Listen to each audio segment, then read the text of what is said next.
I was out doing a delivery one late night. It was probably the longest drive I have ever taken for a pizza delivery.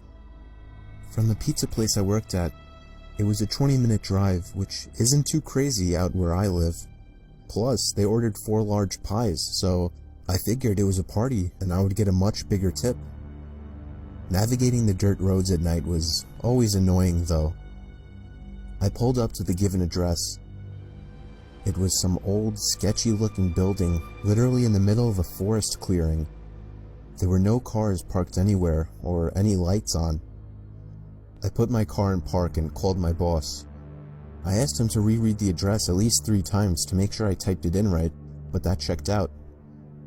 I could tell he was in a really bitchy mood, and he told me to at least knock on the door and check it out. He would normally get mad if we took back 1 pie, but I was afraid of what he would do if I brought back 4. I was insanely unnerved, but got out anyway and forced myself to the front door of the building. There was no doorbell, so I just knocked really hard. I heard nothing and didn't really expect to hear anything. I was extremely disappointed, not because nobody answered the door, but because I was realizing that it was all a waste of time and gas. I knocked one more time out of desperation, and then began to hear some kind of rustling noises from inside of the building.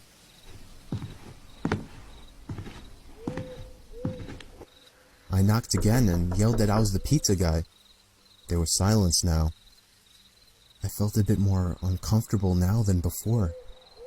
But before I could turn around, I noticed something at the window. There was someone looking through the window. I couldn't tell if it was a man or a woman. All I noticed were their eyes.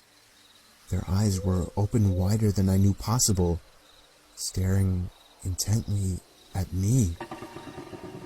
I was disturbed enough by this and dropped the pizzas and ran back to my car.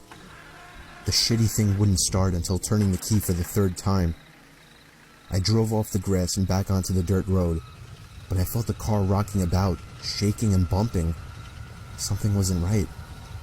I didn't make it far from the building before I started hearing a sharp scraping sound coming from outside.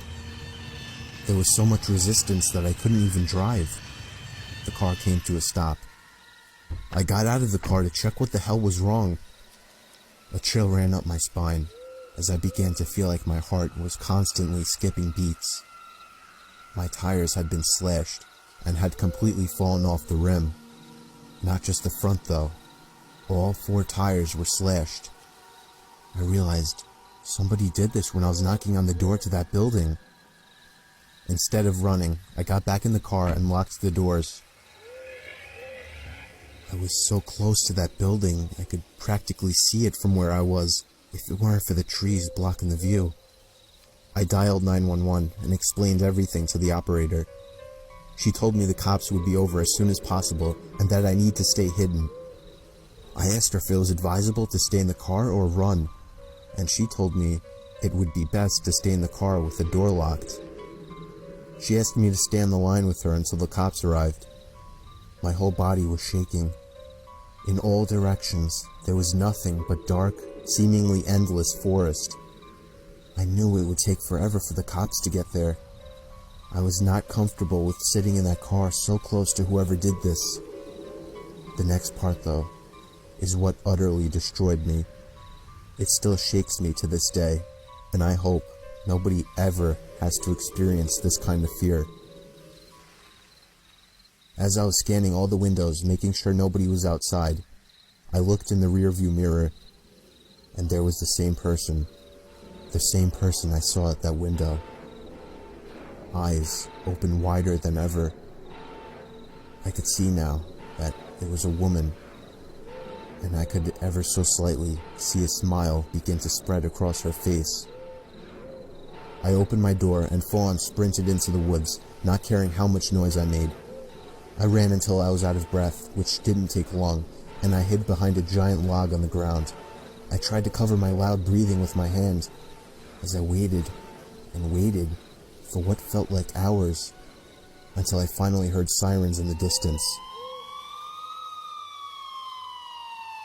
I gathered up all the stamina I had left to run all the way back in the direction of the dirt road. Eventually, the glowing red and blue lights came into view, and I had never felt better in my life. They were parked in front of my car, investigating with flashlights. I came out yelling at them like a lunatic to help me. I fell to the floor and started to gag, almost throwing up from running so much. They picked me up and began to question me, to which I explained everything to the best of my ability. One of the two cars drove over to the building, and the two officers began to search the building. They came back with nothing except for a couple of spiky objects. These objects were exactly the same as the ones used to slash my tires. The cops guessed that it was some kind of sick, demented couple, being that I saw the woman, but unfortunately they were never found, and that still kills me to this day. I obviously quit my job right after that and started working at a local grocery store. I know that I'll never forget seeing that woman at the back of my car.